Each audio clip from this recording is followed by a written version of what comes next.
Welcome to day 2 of my 30-day challenge to do a video podcast every day.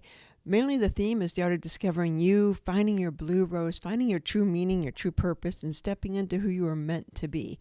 Day 2 is going to be a little bit of a sidebar, a little bit of a off the track here. I was going to talk about blue rose moments. We'll talk about that tomorrow. I want to talk about transformation. When you go to change your life, it's messy. It is not a smooth path, because you can be really confident and filled with joy one day, and then the next day something throws you off. You've got to have the tools and the resilience to get back on track. And let me give you an example. For some of you that don't know, I founded and work and I'm a CEO of an assisted living association in Arizona. And there was a bill down at the House, and I was not expecting to testify. I thought somebody was going to testify for us. They couldn't do it because they were sick. First of all, I am a good off the cuff in certain areas, but in other areas where I'm not as comfortable, I'm not. And I am not as comfortable down testifying in front of representatives as I am in my day-to-day. So I had my testimony. I had barely glanced at it because it was for somebody else to give. And I really felt that I had my lunch handed to me. I feel like they ate my lunch and even took my dessert. I really walked away from there trying not to cry. And that's one thing about transformation. It isn't a straight path. Transformation is messy. Transformation is unpredictable. And just, you never know what's going to happen one moment to the next. And you've really got to be prepared for that. You've got to be prepared for the fact that what you think is going to happen and what happens may not happen. But it's how do you bounce back from it? How do you say, okay, that did not go as I wanted to. Of course, when you're testifying in front of the House, you have your peers there. You have people that don't like you, you have people that do like you. So it's really not the best place to lay an egg. And I did. And so I probably have slept for about 3 hours because I have a tendency to go over it in my head over and over. But the one thing I've learned is you can't drag it with you. You've got to learn how to release it. You've got to be able to pause, because something that you've done over and over and over again, it doesn't matter, because there could be that one moment in time when, for whatever reason, you're just thrown off your game. And who knows why? It could be, I'm still trying to figure that one out. I'm going to be honest, because I've talked about assisted living for 27 years. I can talk about it in my sleep. Why yesterday I got so thrown off my game by the questions, I don't know. I became very unsure of myself, which, as somebody I think I came out of the womb confident. It was highly unusual for me. And you fumble. And I fumbled. Like I said, it's also, you can see it, it's on videos, it's everywhere. And of course, when I come home and all last night, in my mind, everybody's watching the video and everybody's making fun of me, which is a inner belief that I've really tried to heal. All that emotion. And you wake up in the morning, like I said, after about 2 hours sleep, and you think, have I really changed? Or am I still the same Karen that shows up woefully unprepared? Somebody that wrote the very first rules, but yet I'm talking about cameras and all of a sudden I can't articulate it. Somebody asked me about cameras, and in some questions I did not want to answer because I got where they were heading. When somebody asked me about cameras in a certain spot, I knew where they were going with that. So I was just like, you have to talk to a provider about that. But the thing is, I have two choices. I can let this impact me and carry this with me like a box of rocks or a bag of rocks for the next couple months and beat myself up over it. Or I can use the tools that I've taught myself and that I teach you on how to overcome this. And the first thing you have to do when you've done something that, it's never as bad as we think it is. It never is. I'm sure if I talked to people, they'd be like, I didn't think it was bad at all, but to me it was horrendous. So pause and hit the reframe button. Instead of spiraling into self-doubt, instead of crying and beating yourself up, take a deep breath. And just take a couple deep breaths. Because whatever happens, that moment does not define you. That moment is not going to define my career. That moment is not going to define anything more than a moment in time. Now, for me, it's catastrophic. I am convinced it'll be on the front page of the paper. But you go through these emotions, and we all do. We go through the worst case scenario. Everybody's like, what a dope, this or that. And then within a couple of days, you get back to reality of it and say, I did my absolute best. I didn't expect the questions I got. That's on me. But I didn't think it was that contentious of an issue. So you've got to hit the pause, hit the reflex, and think, what is your next step? What is my next step? Because I've got to take my mindset, and you've got to take your mindset from I failed, I screwed up, I looked stupid, I looked like a moron, I laid an egg in front of everybody, to this is a lesson. And what's the lesson? And does this lesson keep showing up for you? And I sat there last night and thought, this type of lesson, and there's another lesson that I'll talk about once I've figured out, keeps showing up for me. And showing up for me. So I haven't learned the lesson. I'm not 100% sure what the lesson is, because I really thought I was prepared. And I thought that was a lesson. I have a tendency to just go off the cuff, and I was prepared. I've done everything I've done to work on. So I'm still trying to I think I kind of have my finger on it, but I'm not sure. But you have to ask yourself, what can I learn from this? And the answer may not be right there. The answer may not come right up for you. It may take a while. I mean, this one I'm going to have to continue to sit with, because it's a deep answer. It's something buried within me. I know that because I'm gotten pretty good at knowing myself. I can usually be like, oh, that's a lesson I need to learn. The next thing is you just have to own it. I have to own that I laid an egg. I have to own, in my opinion, I did not do my best. I thought I did my best. I thought I was ready to go, but for whatever reason, at that moment in time, I wasn't. And sometimes the reason is I needed to learn the lesson. So you have to think, sometimes it doesn't matter how prepared I was or how ready I was. I had to learn a lesson, and the universe has been trying to show me this lesson and show me this lesson and show me this lesson. And until I get it, I'm going to continue to get it shown. Does that make sense? So you have to own it and then adjust. I can't hide from this.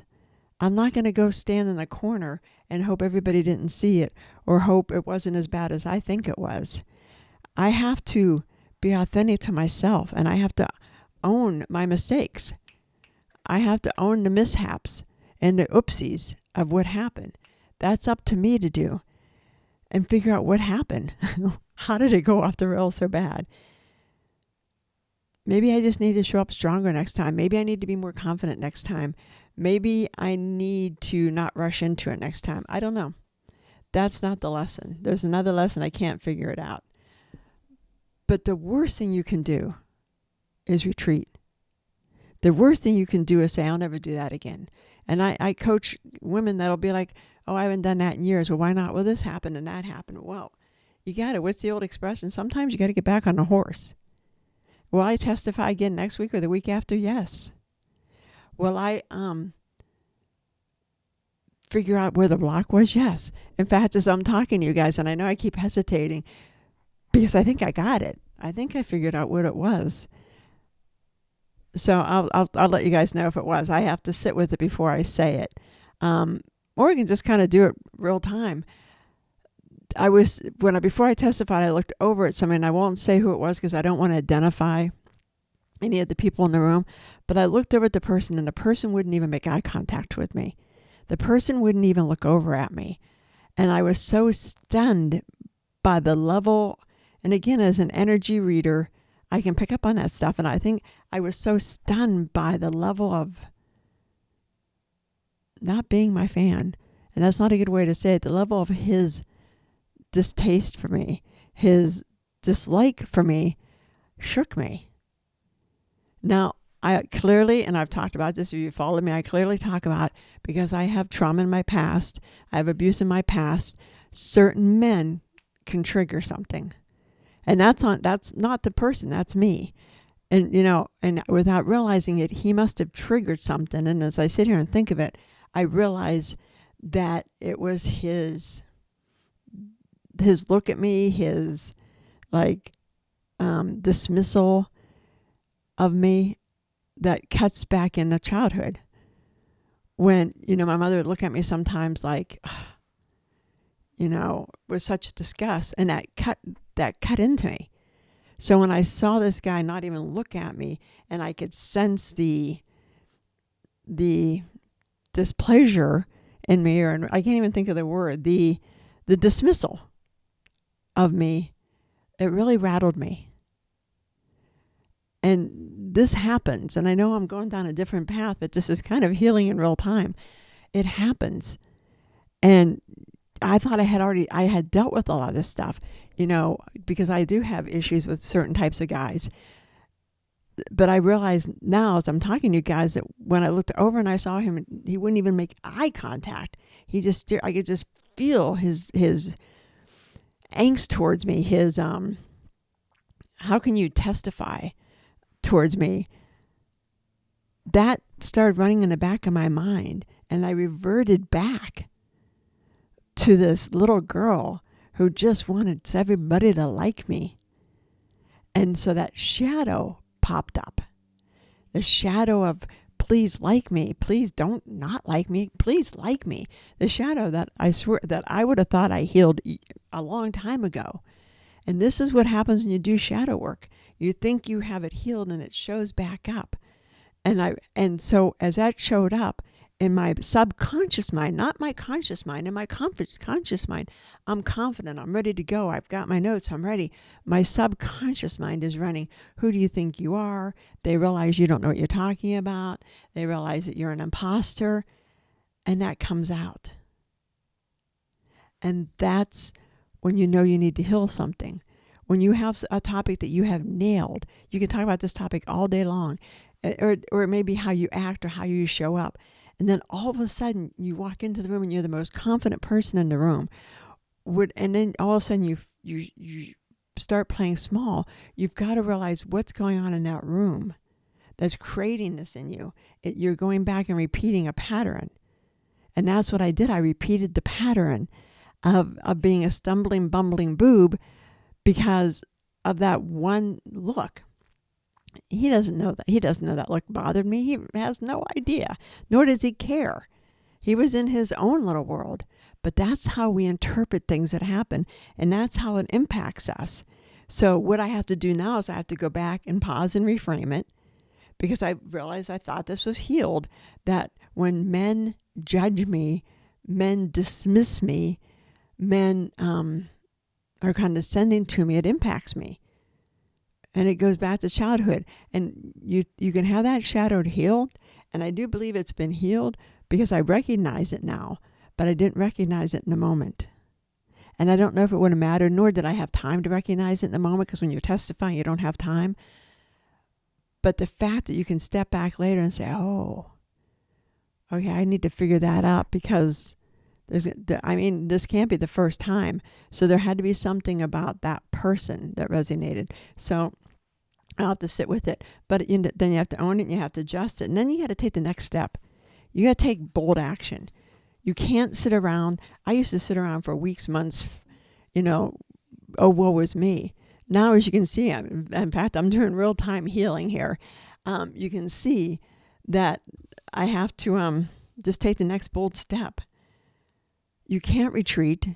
You can't lick your wounds. I mean, you can for a little bit. You can give yourself, I give myself 12 hours. And that's what I said to myself yesterday. I give myself till tomorrow morning to be a little poochy about this, to be a little tearful about this, and then we're going to get to work and figure it out.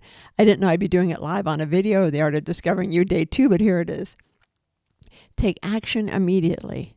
Figure out what it was and how do you fix it. Some things are very, very deep. Now this one, because I have worked on healing this, I just have to reset my mind that type of person, when somebody disapproves of me in such a disapproving way, still impacts me.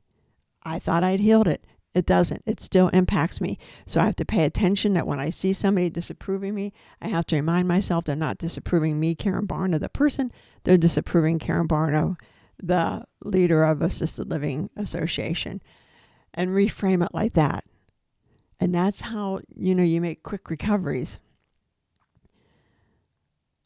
Now, if you're doing this and you're doing it on a video, you're doing it in a presentation, or you're simply doing something, show up. Just show up the next day. I will show up today. I will show up better prepared. And now that I've done some real-time healing, I will show up more aware. Because I thought I healed that. And it's been so long since I looked over at somebody and they were so disapproving. And for some whatever reason, that one person impacted me. Who knows why? And that's not really the thing I need to heal. I need to heal the emotion, the energy behind that person disapproving me. What they look like, how they looked at me, any of that doesn't matter. It's the energy. I was reacting to another person's energy. And so this is what you kind of have to look at. And it's when we handle the unexpected. I would never have expected that to happen. Ever, ever, ever. So today I want to ask you, when life throws you off track, how do you get back up? When something really happens that's embarrassing, cataclysmic, or something mellow, you go to, you call somebody and you show up at a party the wrong day or something. Do you let it shake you up? Do you go lick your wounds, as I like to say, for weeks and months? Do you use it to fuel your growth? The best thing you can do is use it to fuel your growth. What happened yesterday will never happen again, ever. Because now I understand, okay, I got to be aware of that type of, I almost want to say hate. As I think of it and I use my intuition, it's almost like that man hates me. And that's what I picked up on it. And I pick up, there's no way this person wants to ever harm me, but you pick up on that and think, there's just a lot of emotion. Just remember, you guys, transformation isn't perfection. And as you go on the path of transformation, you're telling the universe, I want to make change. I want to be the best person I can be. And so the universe is going to show you things that you may not be ready to see. I was not ready to see that in that moment in time. But if I would have seen it any other time, it wouldn't have made an impact. I would have just kind of blown it off. So the universe knows how to respond. It's like, okay, we want you to get this. We want you to see that this isn't as healed as you think it is. And as you go coaching with people and you do public speaking and you're doing interviews, you have to be prepared that somebody like that gentleman is going to interview you. And if he can throw you off your game and you're on TV, you're being interviewed on TV or on, a major podcast or major radio or, video, you've got to be prepared. So would I wish it had not happened? Yes. Would I prefer it not be public? Absolutely. Was I ready to talk about the topic? Absolutely. Did that throw me completely off my game and make me sound like a bumbling idiot? Absolutely. But it won't happen again because I have the tools, and we're going to talk about it the next 30 days, 28 days now. We're going to discuss the tools on how to fix this. But the first thing you need to do is recognize it. If all of a sudden you're thrown off your game and you have no idea, look at who was in the room, look what was going on in the room, was there music in the background, and you've got to figure out where that link is that clicked in your head that sent you back. Okay, just remember, transformation isn't about perfection. Transformation is all about resilience. That is the key word. You got to be resilient. And decide how resilient you're going to be and replay things in your mind that might have happened even over in the past. Replay it in your mind and think, did I bounce back? And if you didn't bounce back, how can you bounce back next time? I hope this helped you guys. I know this is a little bit of rambling because I wasn't planning on talking about this, nor was I planning on healing myself as we went through it. So I thank you guys for giving me the opportunity to kind of talk through what it was. And if you guys have any comments, put it in the comments below. If you feel like you get around this type of person or you feel like you shrink but you don't know why, let's talk about it. It doesn't have to be the person. It could be a smell. It could be a song. It could be a host of things. But let's talk about it because I want you to discover who you are and start living your best life. Okay, I hope this helped you guys. Here's to you finding your blue rose.